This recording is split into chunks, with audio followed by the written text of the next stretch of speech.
नमस्कार विद्यार्थी मित्रांनो, इयत्ता 12वीच्या विषय राज्यशास्त्र या प्रकरणामधील आपण प्रकरण 6वे भारत आणि जग याचा अभ्यास पहिल्या व्हिडिओमध्ये केला.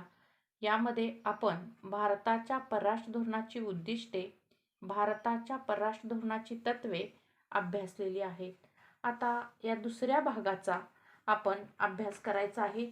या भारताच्या दुसऱ्या भागात भारताच्या परराष्ट्र धोरणाचा अभ्यास करत असताना या व्हिडिओमध्ये आपण भारताच्या परराष्ट्र धोरणाला प्रभावित करणारे घटक, भारताचे जगाबरोबर असलेले संबंध आणि भारताच्या शेजारी असणारे देश याचा अभ्यास करावायचा आहे.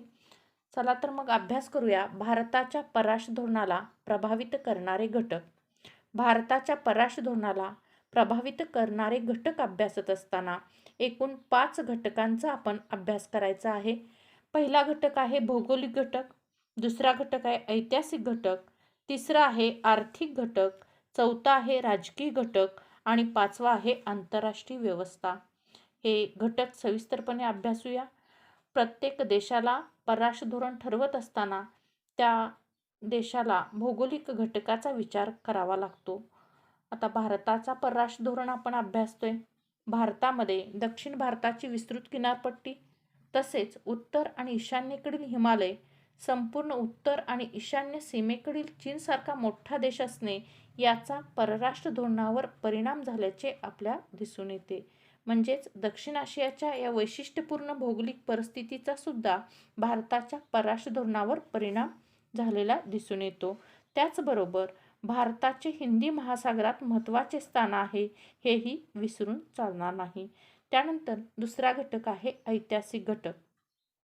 यात शांतता, सहजीवन या भारताच्या पारंपरिक सांस्कृतिक मूल्याचा आणि पश्चिम, मध्य आणि आग्नेय आशियातील देशाबरोबरील ऐतिहासिक सांस्कृतिक संबंधाचा भारताच्या परराष्ट्र धोरणावर प्रभाव पडतो.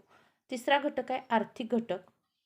आर्थिक घटकाचा अभ्यास करताना सुरुवातीपासून आपण पाहिलं, भारतामध्ये गरिबी, मागासलेपणातून बाहेर येण्याची तीव्र गरज, विनाट आर्थिक मदत, आयात पर्यायी धोरण आणि सार्वजनिक क्षेत्राचे महत्त्व यांचा भारताच्या परराष्ट्र धोरणावर मोठा परिणाम झाला आहे.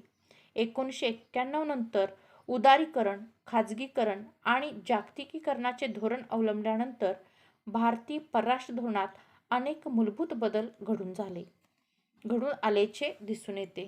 त्यानंतर आहे राजकीय घटक. भारताचे परराष्ट्र धोरण बनविण्यात आणि राबवण्यात राजकीय नेतृत्वाचा कार्यभाग महत्त्वाचा असतो. पंडित जवाहरलाल नेहरू ते नरेंद्र मोदी या प्रधानमंत्र्यांनी भारताचे परराष्ट्र धोरण घडविण्यात निर्णायक भूमिका बजावली आहे, हे लक्षात घेणे गरजेचे आहे. त्यानंतर आहे आंतरराष्ट्रीय व्यवस्था.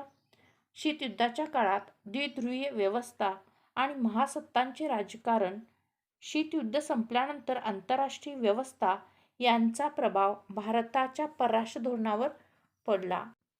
भारताच्या परराष्ट्र धोरण प्रभावित करणारे घटक तुमच्या सगळ्यांच्या लक्षात आले असतील. भौगोलिक घटक, ऐतिहासिक घटक, आर्थिक घटक, राजकीय घटक आणि आंतरराष्ट्रीय व्यवस्था याचा विचार करून देशाला परराष्ट्र धोरण आखावे लागते. यानंतर आपण अभ्यासणार आहोत भारताचे जगाबरोबर असणारे संबंध. स्वातंत्र्यानंतर भारताने जगातील बहुतेक देशांशी संबंध प्रस्थापित केले आहेत. सामान्यपणे मोठ्या सत्ताबरोबर संबंध हे सर्व देशासाठी महत्त्वाचे असतात.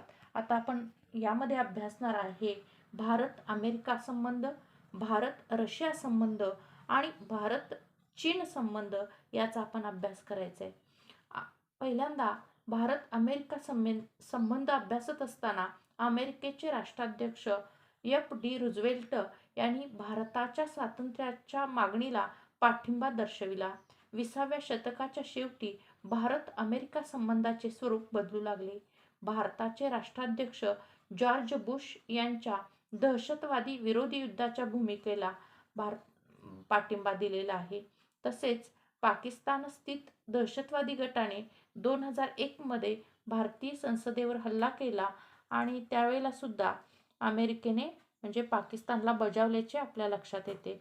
दोन्ही देशामध्ये म्हणजे 2008मध्ये एक करार झालेला आहे आणि त्यामुळे या भारत आणि अमेरिका यांच्यामध्ये असणाऱ्या संबंधाला एक वेगळे वळण मिळाले आहे.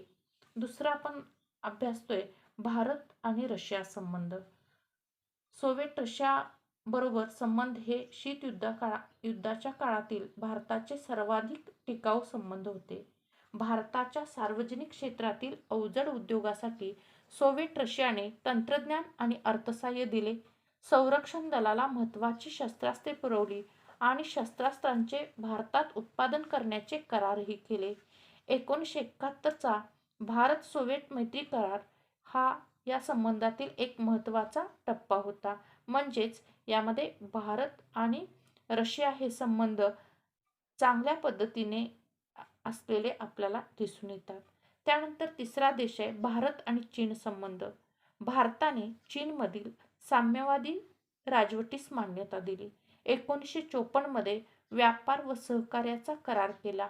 सीमावादावरून या संबंधामध्ये तणाव निर्माण होऊन 1962 साली भारत चीन युद्ध झाले.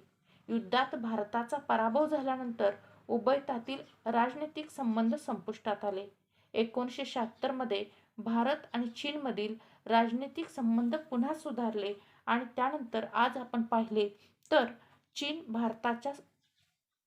भारताच्या सर्वात मोठ्या व्यापारी भागीदारापैकी एक असलेले दिसून येते. आज चीन आणि भारत हे आंतरराष्ट्रीय संबंधांना आकार देऊ शकणाऱ्या देशामध्ये गणले जातात. भारताने आण्विक, अवकाश आणि इलेक्ट्रॉनिक्स तंत्रज्ञानाच्या क्षेत्रात लक्षणीय प्रगती केली आहे. म्हणजेच भारत एक उगवती सत्ता म्हणून आपल्याला म्हणता येईल. त्याचबरोबर शेजारील देश जे आहेत त्यांच्याबरोबर भारताचे संबंध कसे आहेत हे आपण अभ्यासणार आहे. भारत पाकिस्तान यांचे संबंध काश्मीर प्रश्नावरून 1947 पासून तणावपूर्ण राहिले आहेत. शांतता प्रस्थापित करण्याचे प्रयत्न अयशस्वी ठरलेले आहेत हे आपल्याला माहीत आहे. भारताच्या हस्तक्षेपामुळे बांगलादेशास स्वातंत्र्य मिळाले, परंतु दोन्ही देशाचे संबंध आजही मैत्रीपूर्ण आहेत. म्यानमार आणि श्रीलंकेशी भारताचे संबंध चांगले आहेत. पश्चिम आशियातील देशांशी भारताचे संबंध मैत्रीपूर्ण आहेत. त्याचबरोबर दक्षिण पूर्व आशियातील देशाबरोबर संबंध 1990च्या दशकात विकसित झाले आहेत, कारण भारताने पूर्वाभिमुख कृतिशीलतेचे धोरण स्वीकारले आहे. हे लक्षात घेणे गरजेचे आहे. भारत आफ्रिका संबंध अभ्यासत असताना भारतीय तेल कंपन्यांनी आफ्रिकेतील तेल खाणीत गुंतवणूक केली आहे. भारतीय उद्योजकांनी या देशांना तंत्रज्ञान आणि अन्य स्वरूपाची मदत देऊ केली आहे. भारतातील सैनिकी प्रशिक्षण संस्थेत आफ्रिकी देशातील लष्करी अधिकाऱ्यांना प्रशिक्षण दिले जाते, हे लक्षात घेणे आवश्यक आहे. त्याचबरोबर शेवटचा भाग जो आहे उत्तरार्ध आपण अभ्यासतोय हिंदी महासागर क्षेत्र.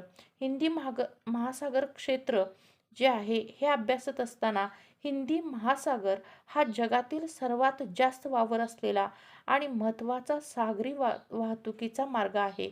विस्तृत समुद्रकिनारा भारताच्या परराष्ट्र आणि संरक्षण धोरणासाठी संधी व आव्हानही आहे.